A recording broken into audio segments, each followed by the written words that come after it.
नमस्कार दोस्तों, एक बार फिर से आपका स्वागत है। व्यक्तित्व के पार्ट सेकंड की हम बात करेंगे, इसके ऑब्जेक्टिव। इससे पहले हम पार्ट वन की बात कर चुके हैं।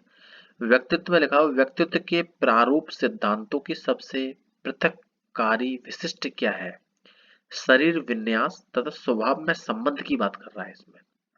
नेक्स्ट है व्यक्तित्व को प्रभावित करने वाला प्रमुख घटक है, सबसे बड़ा है वातावरण। नेक्स्ट है आपका अच्छे चरित्र की विशेषता क्या है, स्थिरता। अगर आपके अंदर स्थिरता है तो आपका चरित्र अच्छा है। व्यक्तित्व एक गतिशील संगठन है जो कि व्यक्ति के मनोशारीरिक ढंगों को निश्चित करता है, जिन्हें कि वह भाव परिवेश में अपने आप को समायोजित करने में विशेष रूप से अपनाता है। यह कथन किसका है? यह कथन है आलपोर्ट जी का। नेक्स्ट है आपका उपलब्धि प्रतिमावली का अध्ययन निम्नलिखित में से किस परीक्षण द्वारा किया जा सकता है। ये उपलब्धि प्रतिमावली का अध्ययन टीएटी परीक्षण द्वारा किया जा सकता है।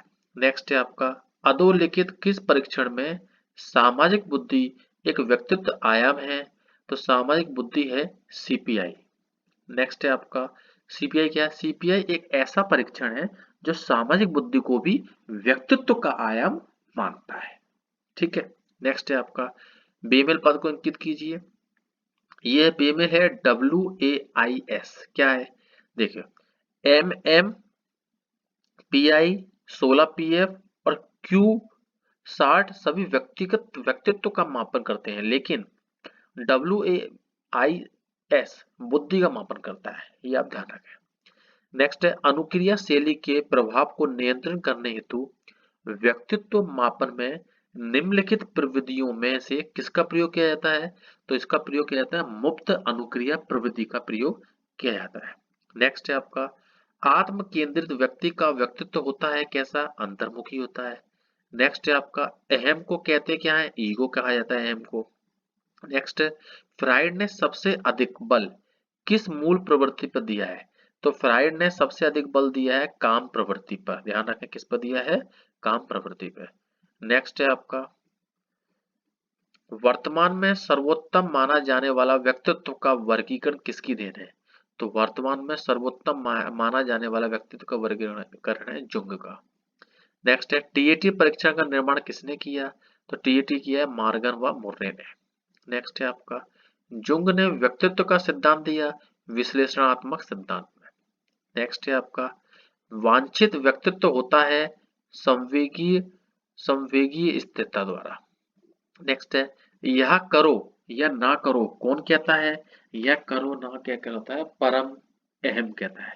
नेक्स्ट है आपका व्यक्तित्व व्यक्ति के समस्त जन्मजात संस्कारों, आवेगों, प्रवृत्तियों, झुकावों एवं मूल प्रवृत्तियों और अनुभव द्वारा अर्जित संस्कारों एवं प्रवृत्तियों का योग है। यह कथन किसका है? यह कथन है मार्टिन प्रिंस का। नेक्स्ट है आपका अंतर्मुखी व्यक्तित्व वाले व्यक्ति रुचि रखते हैं किसमें? स्वयं अपने में। व्यक्तित्व को प्रभावित करने वाले तत्व कौन से होते हैं? एक तो वंशानुक्रम तो होता ही है, उसके साथ वातावरण भी होता है। नेक्स्ट है आपका व्यक्तित्व शब्द का अंग्रेजी रूपांतर पर्सनैलिटी शब्द मूलतः किस भाषा के शब्द से लिया गया है? लैटिन भाषा पर्सोना से लिया गया है। नेक्स्ट है पर्सोना शब्द के लैटिन भाषा में अर्थ होता है क्या?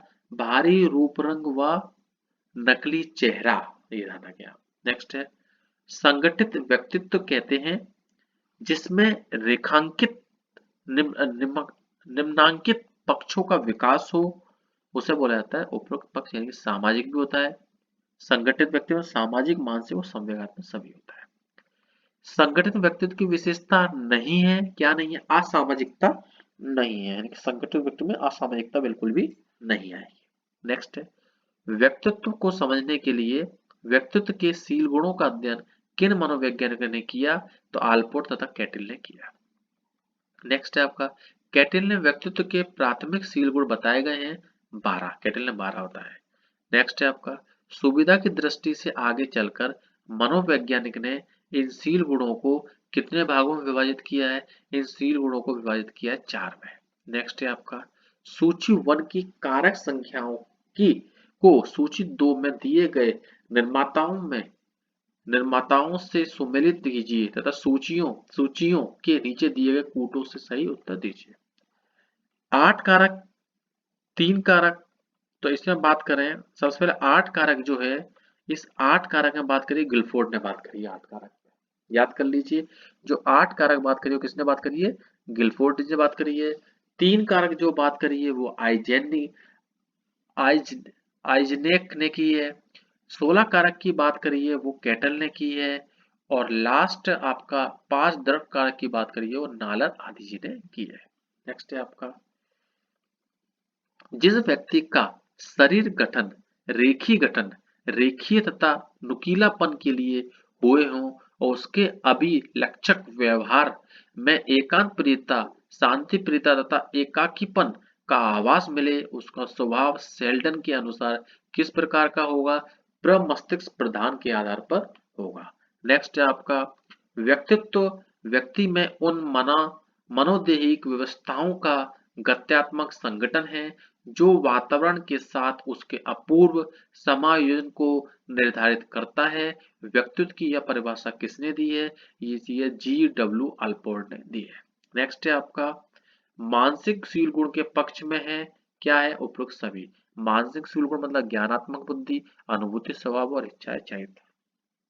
नेक्स्ट है आपका, टीएटी अधोप्रदत्त में से किसका समुच्चय है? 30 काली व श्वेत तस्वीरें व एक रिक्त कार्ड होता है। इसमें टीएटी अधोप्रद में कैसा पूरा एक सेट होता है?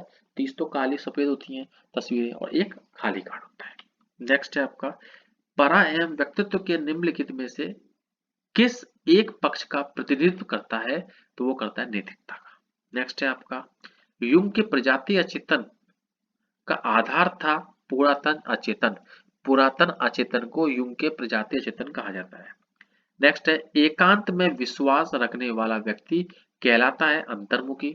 नेक्स्ट है आपका, क्रेचमेर जो जर्मन विद्वान है उन्होंने व्यक्तित्व के 4 प्रकार किस आधार पर बताए हैं? तो शारीरिक संरचना के आधार पर बताए हैं। नेक्स्ट है आपका, सही बात है, क्रेचमेर ने वो सुडोल काया जो इससे पहले वीडियो में बताया था, सुडोल काया जो आया हुआ है वो क्रेचमेर ने बताया गया है। नेक्स्ट है, क्रेचमेर के अनुसार गोलाकार प्रकार के व्यक्ति स्वभाव से होते हैं कैसे? प्रसन्नचित्त व मिलनसारी होते हैं। नेक्स्ट है, सेल्डन ने व्यक्तित्व के प्रकार बताए हैं, कैसे बताए? उपरोक्त सभी। तो गोलाकृति, लंबाकृति और आयताकृति। नेक्स्ट है, व्यक्तित्व मापन की पुरानी विधि कौन सी है? ज्योतिष विधि है। व्यक्ति मापन कैसे करता है? ज्योतिष विधि के द्वारा। व्यक्तित्व मापन के लिए व्यक्ति की संपूर्ण सूचनाएं प्राप्त करने की विधि कैसी है? व्यक्ति इतिहास विधि है। नेक्स्ट है, अचेतन मन का अध्ययन किया जा सकता है मनोविश्लेषण विधियों द्वारा। नेक्स्ट है आपका, जिन तथ्यों का निर्धारण किया जाता है और उनका सार निकालकर संज्ञात्मक रूप में व्यक्त करना कहलाता है, क्या कहलाता है? निर्धारण मान। समाज मिति द्वारा अध्ययन करने से पता चलता है सामाजिकता का। समाज मिति द्वारा किसका पता लगता है? सामाजिकता का। नेक्स्ट है आपका, समाज मिति से सामान्यता जिन तथ्यों का पता चलता है वह है क्या? उपरोक्त सभी। तटस्थता है, नायक गुण है और तिरस्कता है। जब किसी व्यक्ति का अवलोकन निश्चित परिस्थिति में ही किया जाता है तो वह कहलाते हैं नियंत्रण अवलोकन। नियंत्रण अवलोकन वो होता है जब किसी व्यक्ति का अवलोकन निश्चित परिस्थिति, एक फिक्स परिस्थिति के अकॉर्डिंग किया जाता है तो वह अनियंत्रण अवलोकन कहलाता है। नेक्स्ट है आपका, जिन साक्षात्कार के माध्यम से छात्र के घर तथा वातावरण के संबंध में सूचनाएं प्राप्त की जाती हैं वह कहलाता है क्या? निदानात्मक साक्षात्कार। नेक्स्ट है आपका, वह वार्तालाप जो कि उद्देश्यपूर्ण है कहलाता है साक्षात्कार। नेक्स्ट है आपका, अत्यधिक वाचाल, प्रश्नचित्र करने वाले तथा सामाजिक प्रवृत्ति के धनी वाले व्यक्ति का व्यक्तित्व होता है बहिर्मुखी। ज्यादा बोलने वाला बहिर्मुखी कहलाएगा। वाचाल मतलब बोलने वाला अधिक। वंशानुक्रम से प्राप्त निम्नलिखित कारक व्यक्तित्व पर प्रभाव डालते हैं, कैसा? उपरोक्त सभी। गल ग्रंथि, पीयूष ग्रंथि और यौन ग्रंथि। नेक्स्ट है, अंतर्मुखी बालक होता है एकांत में विश्वास रखने वाला। नेक्स्ट है आपका, निम्नलिखित में से किस पर वह व्यक्ति उच्च प्राप्तांक प्राप्त करेगा? यदि वह बहुत हंसमुख हो और सामाजिक हो तो उससे बोला जाएगा बहुमुखी। नेक्स्ट है, सूची 1 के व्यक्तित्व अंतराल के अंतराल के क्षेत्र को सूची 2 के उचित लोगों के साथ समायोजित कीजिए एवं नीचे दिए गए कूट संकेतक में सही उत्तर ज्ञात कीजिए। तो पहला है इसमें आत्मिक क्षेत्र, मतलब होता है जो आत्मिक क्षेत्र है उसकी बात कर रहा है आपका माता पिता, बच्चे, पत्नी आदि। ठीक है। व्यक्तित्व की बात करें तो व्यक्तिगत हो गया घनिष्ठ मित्र। ठीक है। सामाजिक की बात करें तो सामाजिक की बात कर रहा है आपका सहकर्मी, सामाजिक, सामूहिक मित्र, सामाजिक क्षेत्र हो गया। और जन क्षेत्र की अगर हम बात करें तो ये आपका हो गया है अभिनेता, पूर्ण अपरिचित, महत्वपूर्ण सरकारी पदाधिकारी। किसके बाद जन क्षेत्र, लोगों के क्षेत्र में काम करेगा तो अभिनेता। सिंपल सी बात है। सिंपल देखो, आत्मिक क्षेत्र मतलब सीधी सी बात हो गई कि आत्मिक क्षेत्र मतलब माता पिता, बच्चे, पति पत्नी, आसपास के क्षेत्र में। व्यक्तिगत की बात हो गई तो घनिष्ठ मित्र हो गए। सामाजिक की बात अगर कर रहे हो तो सहकर्मी हो गए। और जन की बात कर रहे हो तो अभिनेता और नेता, सरकारी अधिकारी हो गए। नेक्स्ट है आपका सूची 1 के पदों का सूची 2 के पदों से सुमेलन कीजिए और नीचे दिए गए टूट में से सही उत्तर दीजिए। तो ये दिया हुआ है, इसमें आप बात करेंगे। सबसे पहले टीएटी की बात करें तो टीएटी किसने किया है? तो टीएटी जो किया है वो मरे ने उसको लॉन्च किया हुआ है। तो याद कर लीजिए टीएटी मरे का आंसर आएगा। उसके बाद 16 पीएफ की बात करें तो कैटल ने दिया 16 पीएफ। ईपीक्यू की अगर हम बात करें तो ईपीक्यू दिया हुआ है आपका आईजेन ने दिया हुआ है। और लास्ट ईपीपी एसजीआर एडवर्ड ने दिया हुआ है। नेक्स्ट की बात करें हम, निम्नलिखित में कौन सी व्यक्तित्व मूल्यांकन की विधि नहीं है? तो जनिक विधि है, केस अंत्य विधि है, परीक्षण विधि है। मन जंजाकरण विधि नहीं है। मालपोर्ट के व्यक्तित्व सिद्धांत का उद्भव निम्नलिखित में से किसके पूर्वगामी के रूप में हुआ? ये मानवतावादी दृष्टिकोण के रूप में हुआ। किस पुस्तक में सर फ्रांसीसी गाल्टन ने 1896 में व्यक्तिगत विभिन्नताओं का वैज्ञानिक ढंग से विवेचन किया है? ये किया है हेरेडिटरी जीनियस के द्वारा। नेक्स्ट है आपका लैटिन भाषा का पर्सोना का अर्थ क्या है? मुखौटा होता है। इस तरह से ये वीडियो आप पढ़ लीजिए, एमसीक्यू है, इसका बार बार वीडियो देखिए और बार बार इसका रिवाइज कीजिए। ये बहुत ही इंपॉर्टेंट क्वेश्चन है। बाकी अगली वीडियो में हम नेक्स्ट टाइम मिलेंगे। नमस्कार दोस्तों।